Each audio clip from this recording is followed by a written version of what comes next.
আজকে আমরা Adobe Photoshop CS6 ভার্সনের 31তম ক্লাস। এই ক্লাসে আমরা স্মার্ট অবজেক্ট কিভাবে তৈরি করতে পারি তা দেখব এবং এই স্মার্ট অবজেক্ট ব্যবহার করার শিখব। তাহলে প্রথমে আমরা একটা অবজেক্ট অঙ্কন করি। আমাদের টুলস থেকে রেক্ট্যাঙ্গুলার টুলটি সিলেক্ট করলাম এবং এখানে আমরা শেপ মোডে রাখব।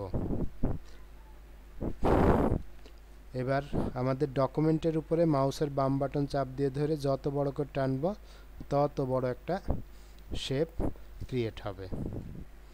এরপরে আমরা উইন্ডো মেনু থেকে লেয়ার প্যালেটটি নিয়ে আসব। যদি আমাদের লেয়ার প্যালেটটি না আনা থাকে কিবোর্ডে F7 প্রেস করলেও আমাদের এই লেয়ার প্যালেটটি আসবে। এবার আমরা যাই, আমাদের লেয়ার প্যালেটটি আমাদের শেপের যে লেয়ার দেখা যাচ্ছে এই লেয়ারের উপরে লেখার উপরে ডান বাটনে ক্লিক করব। Convert to smart object, convert to smart object. তাহলে আমি প্রথমে কনভার্ট করে নিলাম। নেয়ার পরে এবার আমরা এইটার আরও কপি করব। মুভ টুল সিলেক্ট করলাম, কিবোর্ডে অল্টার বাটন চাপ দিলেও কপি হবে অথবা কন্ট্রোল জে চাপ দিলেও কপি হবে। কন্ট্রোল ধরে জে। একই জিনিস আমরা তিনটা তৈরি করলাম। এবার আমাদের এই একটা অবজেক্টের যদি আমরা কোনো পরিবর্তন করি এই তিনটারই সেই পরিবর্তন লক্ষ্য করতে পারবো। তাহলে আমরা দেখি আসি একটা, আমাদের যে কোনো একটা লেয়ারের অবজেক্টের উপরে ডবল ক্লিক করব এবং যে চারটা আসবে জাস্ট ওকে বাটনে ক্লিক করলাম। আর যদি মনে করি যে আমি এই চারটাকে আর আনতে চাচ্ছি না তাহলে এই ডু নট শো এগেন এই টিকটা দিয়ে রাখলে আর বারবার আসবে না এই চারটা। ওকে করলাম। এবার আমরা এটার একটা কালার পরিবর্তন করব। এখন আমি যদি পেইন্ট বাকেট টুল নিই লক্ষ্য করি আমার রংটা কিন্তু আসছে না। তাহলে আমরা কিভাবে দিতে পারি কালারটা? আমি যদি একটা ক্লিক করি এবার কি বলছে, রাস্টারাইজ করতে বলছে। আমি যদি ওকে করি তাহলে এটা রাস্টারাইজে তৈরি হবে। অথবা আমরা এই অবজেক্টের লেয়ারের উপর ডান বাটনে ক্লিক করব, রাস্টারাইজ লেয়ার। এখান থেকেও আমরা এবার কিন্তু কালার দিতে পারবো। তাহলে আমরা যে কোনো একটা অবজেক্টের কালার দিলাম, দেওয়ার পরে এবার এটাকে অবশ্যই সেভ করতে হবে। তাহলে ইয়েস, কন্ট্রোল এসে সেভ, কন্ট্রোল ডব্লুতে ক্লোজ। এভাবে আমরা করতে পারি। তাহলে এখন আমরা লক্ষ্য করি আমাদের তিনটা স্মার্ট অবজেক্টের একই কালার হয়ে গেছে।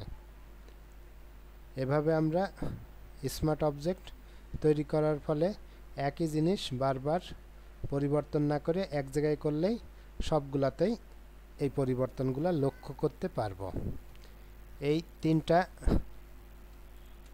শেপ আমরা সিলেক্ট করলাম, কিবোর্ড থেকে কন্ট্রোল জি বাটন চাপ দিলাম, একটা গ্রুপ তৈরি করলাম। এবার আমরা নতুন আরেকটা লেয়ার নিলাম, এইটাকে আমরা আরও একটা শেপ তৈরি করব। কাস্টম শেপে গেলাম, এখান থেকে আমরা কোনটা আঁকাবো সেটা সিলেক্ট করলাম। করার পরে আমাদের এইটাকে যদি আমরা ডান বাটনে ক্লিক করি, কনভার্ট টু স্মার্ট অবজেক্ট, এবার এর কপি করব। অল্টার ধরলেই কপি হবে অথবা কন্ট্রোল জে বাটন চাপ দিলেও কপি হবে। কপি করার পরে আমরা এটাকে সুন্দরভাবে সেট করলাম। এবার এইটার উপরে আমরা আরেকটা পরিবর্তন করব এবং এইটাকে আমরা কন্ট্রোল জি দিয়ে গ্রুপ করে নিলাম। তাহলে গ্রুপ 1, গ্রুপ 2। এবার আমরা যদি এই চোখ আই অফ করে রাখি তাহলে লক্ষ্য করি গ্রুপ 1-এর লেয়ারে যত যা ছিল সবগুলা এখন আর দেখা যাচ্ছে না। এভাবে আমরা, তাহলে আমাদের গ্রুপ হয়েছে। এবার আমরা এখানে এই স্মার্ট অবজেক্টের একটা ব্যবহার আরেকটা করব। তাহলে লেয়ার উপরে ডবল ক্লিক করব, ওকে বাটনে ক্লিক। এবার আমরা এখানে একটা ছবি নিয়ে এসে দিতে চাচ্ছি। এবার আমরা ডবল ক্লিক করব, করার পরে এখানে একটা ছবি দিতে চাচ্ছি। তাহলে প্রথমে আমাদের ছবিটি নিয়ে আনতে হবে। ফাইল থেকে ওপেনে গিয়ে আমরা ছবিটি নিয়ে আসলাম, মুভ টুল সিলেক্ট থাকা অবস্থায় ড্র্যাগ অ্যান্ড ড্রপ করে আমরা এখানে বসালাম।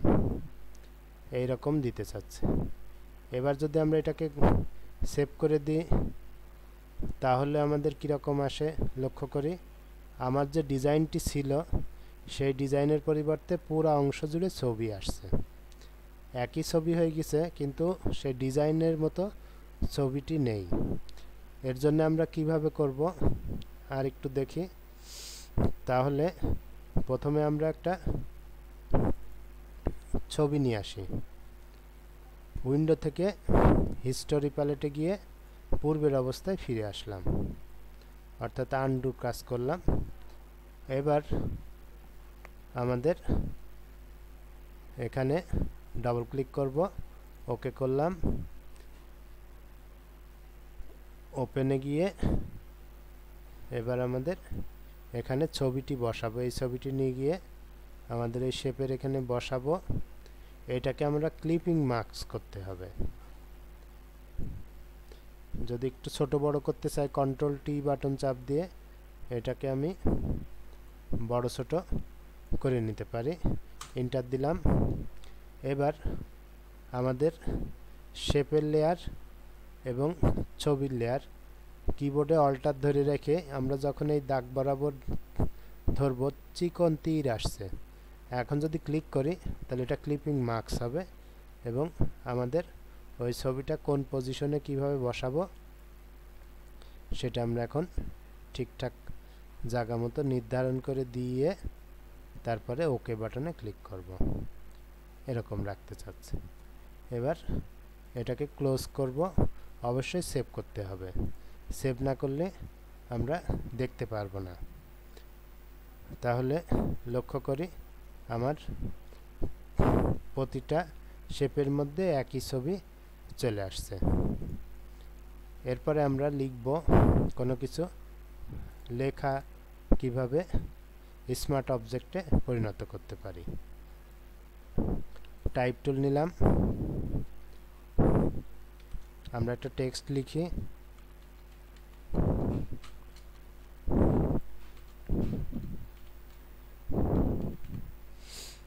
এবার এই লেখাটাকে আরেকটু বড় করব, কন্ট্রোল টি প্রেস করলাম, সাইজে বড় করে নিলাম যাতে আমরা বড় বড় দেখতে পারি। এবার এইটাকে আমরা স্মার্ট অবজেক্টে পরিণত করব। তাহলে টেক্সটের উপরে ডান বাটনে ক্লিক করব, কনভার্ট টু স্মার্ট অবজেক্ট করার পরে এটাকে কপি করব। অল্টার ধরলে কপি হবে অথবা কন্ট্রোল জে বাটন চাপ দিলেও কপি হবে। কন্ট্রোল সিতে কপি, কন্ট্রোল ভিতে পেস্ট, এভাবে আমরা করতে পারি। এই তিনটাকে আরেকটা গ্রুপ করে নিলাম, কন্ট্রোল ধরে জি, টেক্সট আমাদের টেক্সট হিসাবে ব্যবহার হবে। তো এই টেক্সটের আমরা এবার পরিবর্তন করব। বিশ্বজিৎ কম্পিউটারের পরিবর্তে আমরা বিশ্বজিৎ আইটি লিখতে চাচ্ছি। তাহলে যে কোনো একটা লেয়ারের উপরে ডাবল ক্লিক, ওকে। এবার আমরা এখানে পরিবর্তন করব। করার পরে এটাকে অবশ্যই সেভ করতে হবে। তাহলে আমরা লক্ষ্য করি একটা পরিবর্তন করার সাথে সাথে আমাদের তিনটাই পরিবর্তন হয়ে গিয়েছে। এমনকি এইটাকে যদি আমরা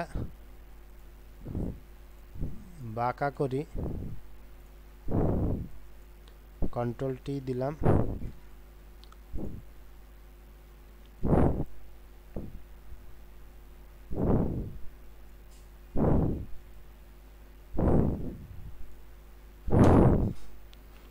তাহলে আমাদের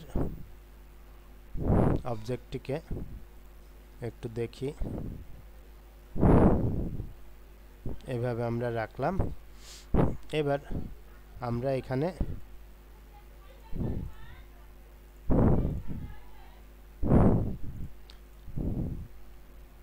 এটার আমরা পরিবর্তন করব। আবার আমরা সেই কম্পিউটারটাই নিয়ে আসি।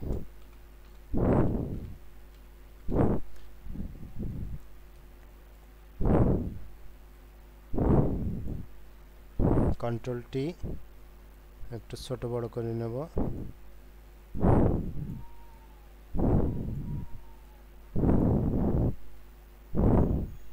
যাতে আমরা পুরাটাই দেখতে পারি।